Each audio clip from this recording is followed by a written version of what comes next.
మీ business ఏదైనా మీ ఊర్లో promotion చేయాలంటే అది సుమన్ టీవీతోనే సాధ్యం. ఇప్పుడే సంప్రదించండి. మనీ ఎరవేసి మనిషి రక్తం తాగుతున్న బెట్టింగ్ యాపులు. Ban betting. నమస్కారం, నా పేరు ఎంజీ రెడ్డి, రేణిగుంట గ్రామ పంచాయతీ వార్డు సభ్యుడిని. నేడు మన ఆన్లైన్ వేదికగా చాలామంది సెలబ్రిటీలు ఫేక్ యాప్ని ప్రమోట్ చేస్తున్నారు, బెట్టింగ్ యాప్స్ని. దానివల్ల యువత ఈజీ మనీకి అలవాటు పడి దాంట్లో ఇన్వెస్ట్మెంట్ పెట్టి నష్టపోతున్నారు, కానీ లబ్ధి పొందడం లేదు. ఇది యువత బాగా గమనించాలా. ప్రమోట్ చేస్తున్న సెలబ్రిటీలు ఎవరైతే ఉన్నారో వాళ్ళ మీద గవర్నమెంట్ చట్టపరమైన యాక్షన్ తీసుకోవాలని, అదేవిధంగా యువత కూడా జాగ్రత్తగా, చదువుకున్న వాళ్ళు కూడా ఇలాంటి యాప్ వల్ల మోసపోతున్నారు.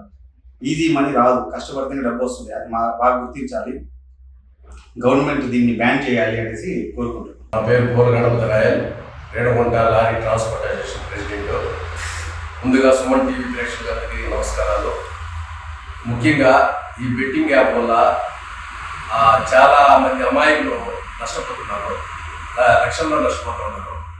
ముందు వాళ్ళు ప్రమోట్ చేసిన సెలబ్రిటీల్ని వాళ్ళ మీద కూడా కేసు ఫైల్ చేసి, అలాగే యూట్యూబర్స్ కానీ వాళ్ళు ఫాలోవర్స్ కోసం, కొంతమంది రాజకీయ పార్టీలు ఇచ్చే కమిషన్ కోసం ఆశపడి ఈ విధంగా ఈ బెట్టింగ్ యాప్ను ప్రమోట్ చేసి చాలా ఇబ్బందులు చేస్తున్నారు. అమాయకులు కొంచెం జాగ్రత్తగా ఉండి, అలాగే సెలబ్రిటీల మీద కూడా ప్రమోట్ చేసే సెలబ్రిటీల మీద కేసు పెట్టి అందరినీ శిక్షించాలని రాష్ట్ర ప్రభుత్వాన్ని విన్నవించుకుంటున్నాను. నా పేరు మోహన్ కృష్ణ అండి. ఇప్పుడు ఈ మధ్యకాలంలో మనం చూసుకున్నట్టయితే ఈ బెట్టింగ్ వెబ్సైట్లు, బెట్టింగ్ అనే దాని మీద ప్రమోట్ చేయడం వల్ల ప్రతి ఒక్కరూ ఏమి తెలియకపోయినా ఈ పెద్ద పెద్ద వాళ్ళు ప్రమోట్ చేయడం వల్ల ఏమవుతుందంటే వీళ్ళు దాంట్లోకి వెళ్ళి ఈ బెట్టింగ్ ఆడి ప్రాణాలు కోల్పోతూ ఉన్నారు.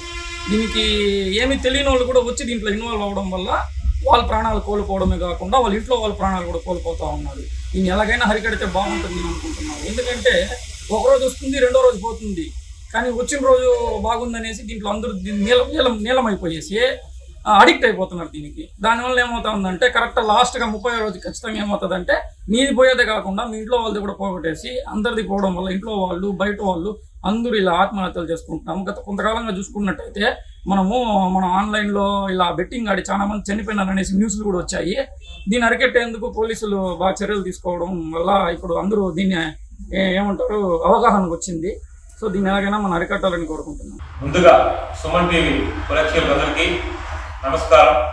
నా పేరు రాజా రాయల్. నేను రేణుగుంట మండల Bharatiya Janata party vice president మరియు Tirupati parliament ITV co convener. ఇప్పుడు చెప్పదగ్గ విషయం ఏమంటే, ఇప్పుడు ఎక్కడ చూసినా ఆన్లైన్ ట్రేడింగ్, బెట్టింగ్ యాప్స్ అనేది మొత్తం దేశం మొత్తం మీద అరాచకంగా ఉంది. ఈ విషయం గురించి క్లియర్గా చెప్పదగ్గ ఏమంటే, చాలా మంది అమాయకులు ప్రాణాలు పోగొట్టున్నారు, ఆత్మహత్యలు చేసుకున్నారు, కోట్లు నష్టపోయారు. దీనికి ముఖ్యంగా సినీ రంగానికి చెందిన ప్రముఖులు, ఇతర ప్రముఖులు బెట్టింగ్ యాప్స్ని ఆన్లైన్లో వాళ్ళ ఇన్స్టాగ్రామ్ ఐడీలు, ఫేస్బుక్ ఐడీలో ప్రమోట్ చేస్తున్నారు. వాళ్ళని ఫాలో అవుతున్న చాలా మంది యువత ఆ యాప్స్ వాళ్ళ మాటలు విని పెట్టుబడులు పెట్టి తీవ్రంగా నష్టపోతున్నారు, ఆత్మహత్యలు చేసుకుంటున్నారు. దీనిపైన కఠినంగా శిక్షించాలని, ఈ యాప్ మొత్తం బ్యాన్ చేయాలనేసి మేము కూడా కేంద్ర ప్రభుత్వానికి, రాష్ట్ర ప్రభుత్వానికి విజ్ఞప్తి చేస్తున్నాము. దీనిపైన త్వరగా ప్రభుత్వం కూడా చర్యలు తీసుకుని ఆశిస్తున్నాము. ముఖ్యంగా యువత ఈ బెట్టింగ్ యాప్స్ మీద ప్రతి ఒక్కటి రూపాయి పెట్టుబడి పెట్టబాకండి, నమ్మి మోసపోవద్దని తెలియజేస్తున్నారు. సుమన్ టీవీకి నమస్కారం. నా పేరు దుర్గా ప్రసాద్, ఎక్స్ సర్పంచ్, ముస్లింపేట్ విలేజ్, ఏర్పేట మండలం, కాళాశ్రీ కాన్స్టిట్యున్సీ. యావత్తు రాష్ట్రంలో జరుగుతున్నటువంటి ఈ బెట్టింగ్ యాప్లతో సోషల్ మీడియా వేదికగా కొంతమంది సెలబ్రేట్ చేస్తున్నటువంటి తప్పుడు ప్రసారాలు, తప్పుడు ప్రోత్సాహాలను యువతను చెడు మార్గంలో ప్రయాణించే దిశగా ఆలోచన విధానంగా ఈ సెలబ్రేట్ చేసినటువంటి ఆలోచన విధానాన్ని ప్రభుత్వం వారిపై చట్టపరమైన చర్యలు తీసుకొని యువతకి మంచి భోజనం ఇచ్చేటట్టుగా సెలబ్రేషన్ ఆలోచన విధానాన్ని వారిపై ఖండించి తీసుకోవాల్సిందిగా కోరుచున్నాం. ఈ సోషల్ మీడియా వ్యవస్థని సెలబ్రేషన్ వేదిక తీసుకొని యూత్ని అట్రాక్ట్ చేసి చెడు మార్గమున వాళ్ళ ఆలోచన విధానాన్ని పరిణామించేసే విధంగా ఈ సెలబ్రేషన్ వ్యవస్థను కూడా ప్రభుత్వం వారు ఆలోచించి చట్టపరమైన తీసుకొని యువతకు మార్గదర్శకమైనటువంటి వ్యవస్థను తేవాలని కోరుకుంటున్నాను. నా పేరు కొండ్రెడ్డి హరినాథ్, సిపిఎం పార్టీ రేణుగుంట ఏర్పేడు ప్రాంతీయ కమిటీ కన్వీనర్ని. ఈరోజు ఆన్లైన్లో విచ్చలవిడిగా గేమ్స్ సంబంధించిన ప్రచారం అనేది విస్తారంగా జరుగుతూ ఉంది. ఇది కూడా దాన్ని పెద్ద పెద్ద సినిమా యాక్టర్లు కావచ్చు, సెలబ్రిటీస్ కావచ్చు, వీళ్ళందరూ కూడా ఈ గేమ్ని ప్రమోట్ చేస్తున్నారు. ఇవన్నీ కూడా మీరు 100 రూపాయలు పెడితే 1000 రూపాయలు వస్తుంది, లేకపోతే 1000 రూపాయలు పెడితే 10,000 వస్తుంది. కొన్ని లక్షల్లో వీళ్ళకి వచ్చేసినట్టు అక్కడ కొన్ని బొమ్మలు పట్టుకొని చూపిస్తూ ఉంటారు. అంటే ఈ ఆన్లైన్ గేము ఎవరికి తెలియకపోయినా కొత్త గేముల్ని ఈ యువతకి ఈరోజు బాగా చదివి ఉద్యోగాలు లేక, జాబులు లేక ఖాళీగా ఉన్న వ్యక్తులు దీనికి అట్రాక్ట్ అవుతున్నారు. ఇటువంటి సందర్భంలో ఈ ఆన్లైన్ గేమ్ని ప్రమోట్ చేస్తున్న సెలబ్రిటీస్ కానీ, లేకపోతే సినిమా యాక్టర్లు కానీ, వీళ్ళందరూ కూడా బాధ్యత రహితంగా వ్యవహరించడం అనేది బాధాకరం.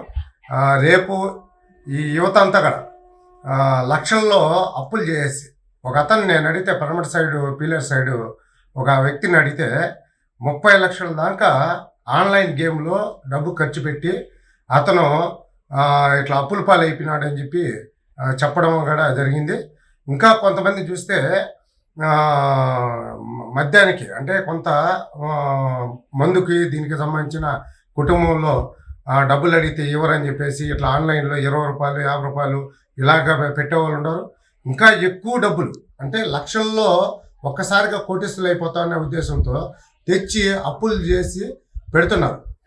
ఇది కట్టలేని పరిస్థితుల్లో కుటుంబాల మీద కూడా ఈ ఒత్తిడి అనేది జరుగుతూ ఉంది. వాళ్ళందరూ కూడా ఇళ్ళ మీదకి రావడము ఇటువంటిదని కూడా జరుగుతుంది.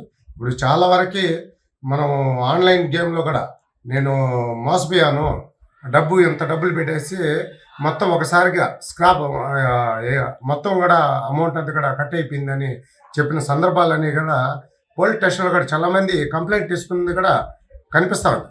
అందుకోసం ఏంటంటే ఇటువంటి గేముల పట్ల యువతని పక్కదావ పట్టించే విధంగా కాకుండా వాళ్ళకి బాధ్యతాయుతంగా నేర్పించే విధంగా ఈరోజు ప్రభుత్వాలు కూడా వాళ్ళకందరికీ ఉద్యోగాలు అవన్నీ కూడా ఎక్కడో ఒక దగ్గర ఉపాధి దొరికే విధంగా చేస్తే ఇటువంటి వాటికి దూరంగా ఉంటారనేది మా అభిప్రాయం. అందుకోసం ప్రభుత్వం ఇటువంటి ప్రచారాలను ప్రమోట్ చేసే వారిపైన కఠినమైన చర్యలు తీసుకోవాలని చెప్పి నేను డిమాండ్ చేస్తున్నాను.